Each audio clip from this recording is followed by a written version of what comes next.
पुनः समस्त चिंतनशील प्राणी मात्र को मेरा प्रणाम।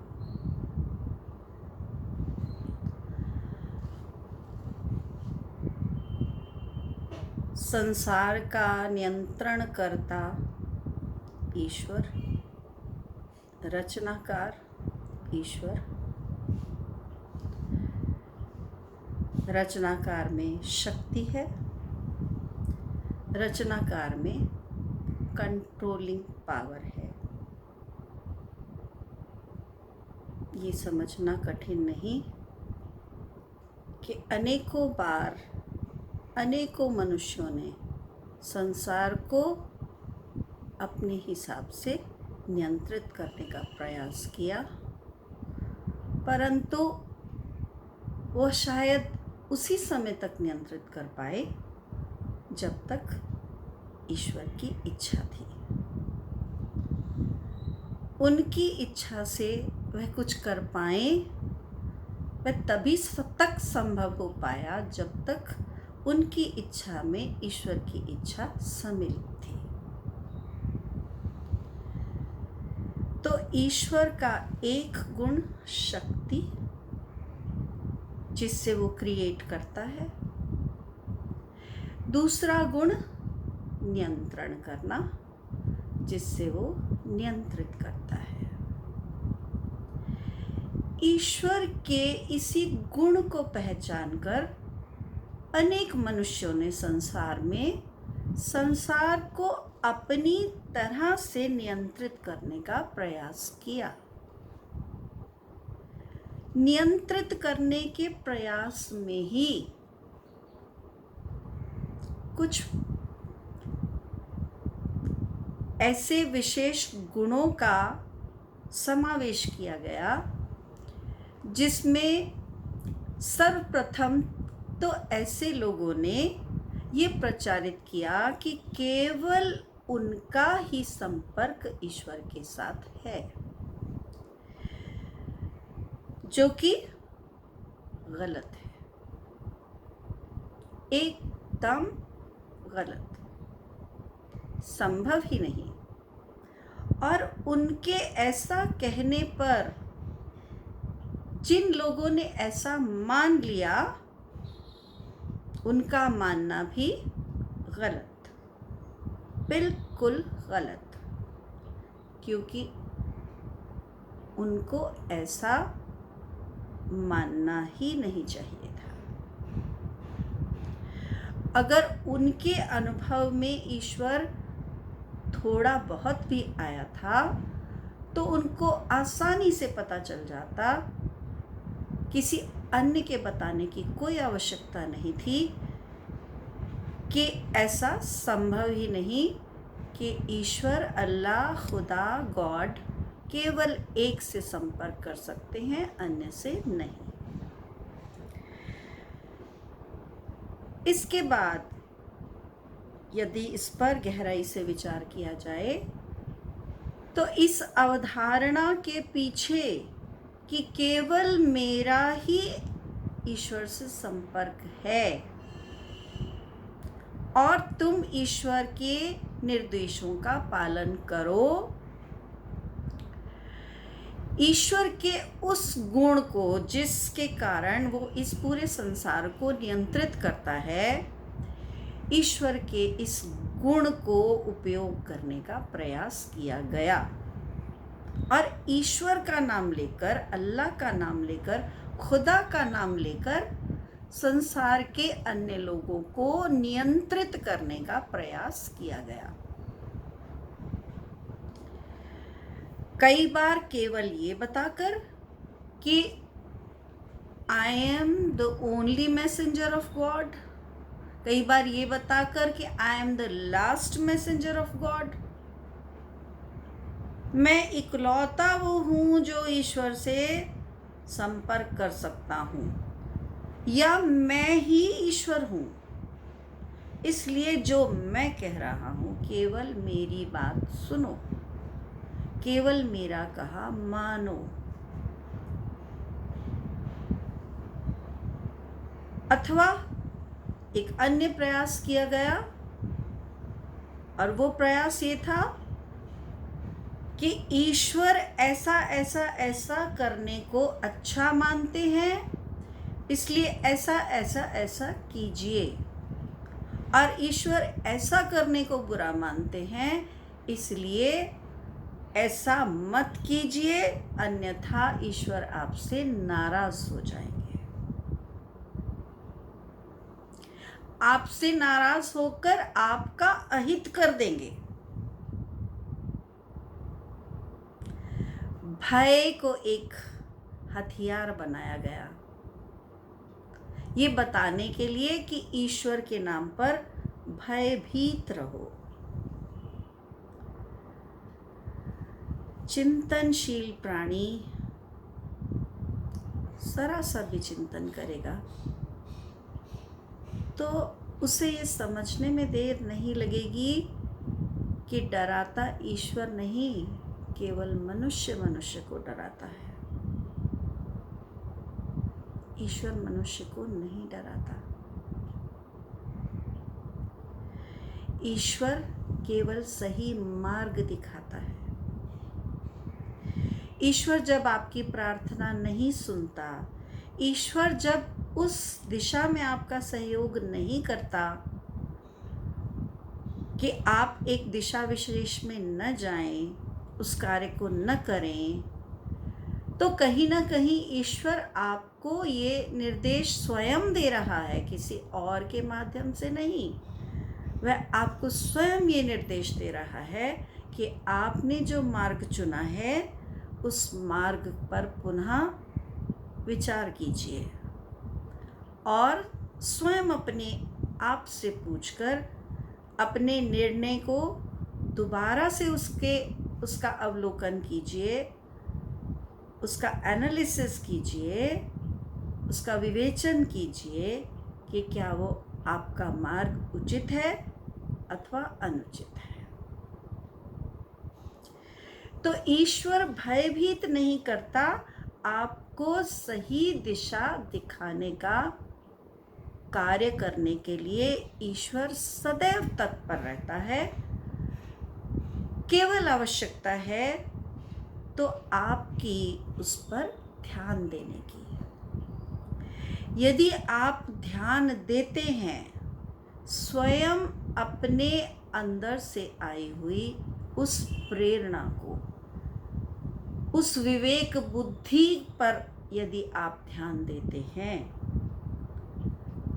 जो आपको अंदर से स्वतः ही ये बताने में सक्षम है कि क्या सही है अथवा क्या गलत, तो उसी के आधार पर ही आप अपने मार्ग का सही से मूल्यांकन कीजिए। इसमें ईश्वर आपको अवश्य प्रेरित करता है, परंतु भयभीत करता हो ईश्वर, ऐसा कदापि नहीं है। ईश्वर अनुभव में आने का विषय है, परंतु भय को बीच में लाकर उस भय के आधार पर नैतिक मूल्यों की स्थापना करना, उससे दूसरों के आचरण को कंट्रोल करना, इसका प्रयास किया गया। और इसी प्रयास के कारण कुछ लोग जो नैतिकता के दायरे को नहीं मानते थे, उन्होंने इस अवधारणा में अपना विश्वास व्यक्त नहीं किया। न तो वो इस पर माने कि ईश्वर हमारा कुछ अहित करेगा। मान लीजिए किसी को किसी दूसरे पर इतना क्रोध आया कि उसे लगता है इसने मेरे साथ इतना गलत किया है कि मैं इसकी हत्या कर दूं, क्योंकि इसने मेरा जीवन खराब किया। अब अगर वो ये नहीं सोचता कि एक व्यक्ति है जो सोच सकता है कि इसने मेरे साथ कितना भी बुरा किया, इसका न्याय ईश्वर करेंगे, इसको अपने आप ईश्वर देखेंगे, वो ईश्वर को न्यायप्रिय मान रहा है और उस व्यक्ति को क्या दंड देना है नहीं देना है इसका निर्णय वो ईश्वर के ऊपर छोड़ रहा है। और इसके विपरीत एक अन्य व्यक्ति है जो कहता है कि नहीं, मैं ईश्वर पर नहीं छोड़ूंगा,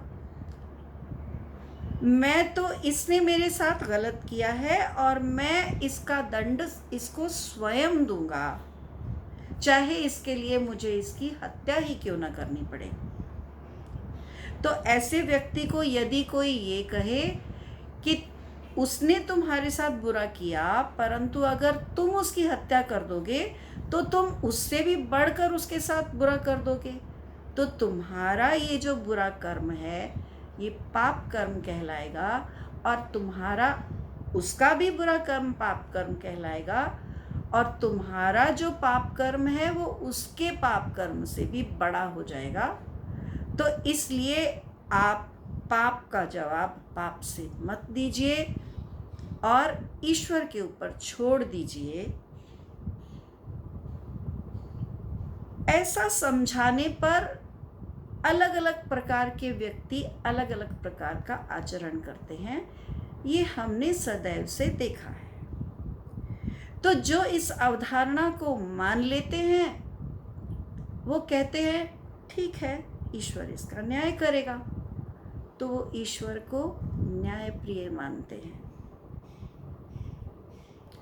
इसके विपरीत दूसरा व्यक्ति जो स्वयं हत्या करने चल पड़ता है वो कहता है ईश्वर ने मुझे बल दे दिया और मेरे को इंतज़ार करने की, प्रतीक्षा करने की कोई आवश्यकता नहीं है कि मैं ये प्रतीक्षा करूं कि ईश्वर इसके साथ कब न्याय करेगा नहीं करेगा, या न्याय व्यवस्था न्यायालय वो न्याय करेंगे या नहीं करेंगे। मुझे किसी अन्य के न्याय पर कोई विश्वास नहीं है, मैं इसको इसके कार्य का अभी दंड देने जा रहा हूं। या कई बार तो यहाँ तक भी है कि अगर दूसरे व्यक्ति ने कुछ गलत नहीं भी किया है तो भी ये व्यक्ति या कुछ अन्य व्यक्ति इस प्रकार के भी होते हैं कि अपने किसी लालच के कारण दूसरे की हत्या से भी नहीं घबराते, नहीं चूकते, क्योंकि उस व्यक्ति की हत्या करने से उनके अपने शक्ति प्राप्त करने या कुछ धन प्राप्त करने के रास्ते का जो रोड़ा है वो दूर हो जाता है। उस व्यक्ति को अपने मार्ग से हटाने से उनको जो शक्ति प्राप्त होगी अथवा जो धन प्राप्त होगा, उस शक्ति अथवा धन की प्राप्ति के लोभ में वह हत्या से भी नहीं हिचकिचाते और वह ईश्वर के इस प्रकोप से नहीं डरते कि ईश्वर उनके इस कृत्य पर उनको कभी दंड देगा। अर्थात वो ईश्वर को ना तो इतना शक्तिशाली मानते हैं कि ईश्वर उनके किसी भी कर्म के लिए उनको दंड देने में सक्षम है, और ना ही वो ईश्वर की न्याय व्यवस्था पर किसी प्रकार का विश्वास रखते हैं। तो ईश्वर को न्यायप्रिय मानना, ईश्वर को प्रेम मानना, ईश्वर को दयालु मानना और ईश्वर को समर्थ और सक्षम मानना, ये प्रत्येक के अनुभव का विषय है। और जब दूसरे लोग ये प्रचारित करते हैं कि ईश्वर ऐसा है, न्यायप्रिय है, बलशाली है, दंड देता है गलत करने वालों को, तो ये सारा उनका बताया हुआ जो भी अवधारणाएं हैं वो दूसरे व्यक्ति की चॉइस है कि वो उसका चुनाव है कि वो उन अवधारणाओं को माने अथवा ना माने। अब इसी प्रयास के चलते जो कुछ लोगों द्वारा किया जाता है, ईश्वर के नाम पर व्यवस्थाओं को ठीक करने का प्रयास, और उस प्रयास में ये बताना कि ईश्वर से भयभीत होकर रहना चाहिए। यदि प्रत्येक मनुष्य स्वयं अपने अनुभव में ईश्वर को लाए तो वह स्वयं निर्णय कर सकता है कि क्या ईश्वर भयभीत करता है। गहराई से चिंतन करने वाला कोई भी व्यक्ति वह बहुत आराम से, बहुत आसानी से इस निष्कर्ष पर पहुंच सकता है कि ईश्वर किसी भी प्रकार की हिंसा का समर्थक न है, न हो सकता है, जब तक कि ऐसी परिस्थिति उत्पन्न न हो जाए कि आपको स्वयं अपनी आत्मरक्षा करनी है। जंगल में किसी भी जानवर को अपने से बलशाली जानवर से अपने प्राणों की रक्षा करनी है, क्योंकि शेर का भोजन है बकरी, तो भोजन के लिए उस पर आक्रमण करेगा। अब बकरी तो हिंसा करने योग्य भी नहीं है, उसको केवल अपने प्राणों की रक्षा करनी है। परंतु मनुष्य तो रक्षा करने योग्य भी है और आक्रमण करने योग्य भी। ईश्वर ने शेर की योग्यताएं, क्षमताएं अलग बनाई, बकरी की क्षमताएं अलग बनाई। शेर केवल आक्रमण कर सकता है, बकरी केवल अपनी रक्षा कर सकती है। वो चाहे भी तो शेर पर आक्रमण नहीं कर सकती। परंतु चूंकि मनुष्य बुद्धि से शक्तिशाली है, इसलिए भले ही कोई शरीर से दुबला पतला दिखने वाला व्यक्ति क्यों ना हो, वह आक्रमणकारी हो सकता है। वो अपनी बुद्धि के द्वारा अनेकों प्रयोग करके दूसरे का अहित कर सकता है। तो मनुष्य में ईश्वर ने ये दोनों क्षमताएं दी हैं कि वह अपनी आत्मरक्षा भी करे और यदि करना चाहे तो वह दूसरे पर आक्रमण भी कर सकता है। करे या न करे, ये चुनाव उस मनुष्य का है। इसीलिए मनुष्य ने आक्रांता का रोल निभाया, परंतु मनुष्य को दयालु, न्यायप्रिय ऐसा मानने वाले लोगों ने कभी किसी पर आक्रमण नहीं किया, न करने की सोची। परंतु जिसने ईश्वर को केवल इस रूप में देखा कि ईश्वर अर्थात शक्ति, और वो शक्ति उसने मुझे भी दी है और मैं शक्ति के बल पर मैं अपना नियंत्रण दूसरों पर अधिक रख सकता हूँ, मैं अपनी सत्ता चला सकता हूँ, उसने अपनी इस क्षमता का उपयोग आक्रांता बनने में, दूसरों का अहित करने में, वध करने में, और एक वध नहीं, सेनाएं बनाकर अनेकों अनेकों, लाखों लाखों मनुष्यों का वध करने में संकोच नहीं किया, तनिक भी संकोच नहीं किया। प्रश्न विचारणीय है। इस संसार ने अनेकों युद्ध देखे, इन युद्धों के पीछे ईश्वर के द्वारा प्रदत्त मनुष्य की वही क्षमता जो उसको दोनों विकल्प प्रदान करती है कि आप अपनी शक्ति को केवल आत्मरक्षा में उपयोग करें, तो ये आत्मरक्षा में अपनी शक्ति का उपयोग, ईश्वर प्रदत्त शक्ति का उपयोग इसे हम मानवता कहते हैं। सर्वप्रथम जो शक्ति एक मनुष्य को दी गई वही शक्ति दूसरे मनुष्य को दी गई, परंतु एक ने उसका उपयोग दूसरे पर आक्रमण के लिए किया, जबकि जिस पर आक्रमण किया गया था उसने उपयोग केवल आत्मरक्षा के लिए किया। तो दूसरों पर आक्रमण न करने वाला क्षमता होते हुए भी वह मानवतावादी कहलाया। हमारे देश में अशोक का उदाहरण प्रस्तुत है, जिसने अनेकों युद्ध जीते। भारत के जो भूगोल की सीमाएं थीं, उसकी भौगोलिक सीमाओं को अशोक ने कितना विस्तृत कर दिया, यह सभी जानते हैं जिसने भी थोड़ा सा अधिक इतिहास पढ़ा है अथवा सुना है। परंतु वह व्यक्ति जो अपने देश की सीमाओं को इतना अधिक विस्तृत करने में सक्षम था, उसने सारे युद्ध जीते, कोई युद्ध वो हारा नहीं।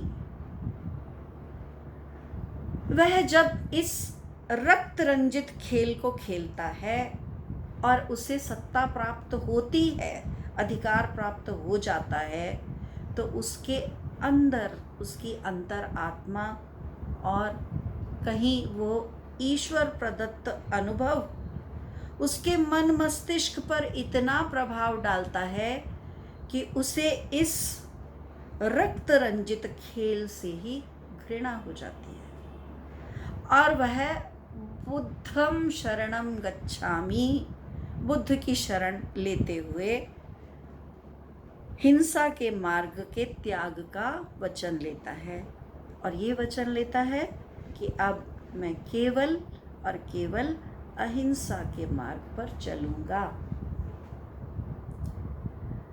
तो आज का विषय था कि क्या क्षमता होते हुए भी हिंसा उचित है अथवा नहीं। ईश्वर की अवधारणा में भय का क्या महत्व है अथवा क्या उसके परिणाम हैं। इसी प्रकार निरंतर सत्य की खोज में अपने चिंतन को और अधिक से अधिक गहन करते हुए अपनी इस सत्य की खोज की यात्रा को आगे बढ़ाएंगे। पुनः अगली चर्चा में फिर मिलेंगे। प्रणाम।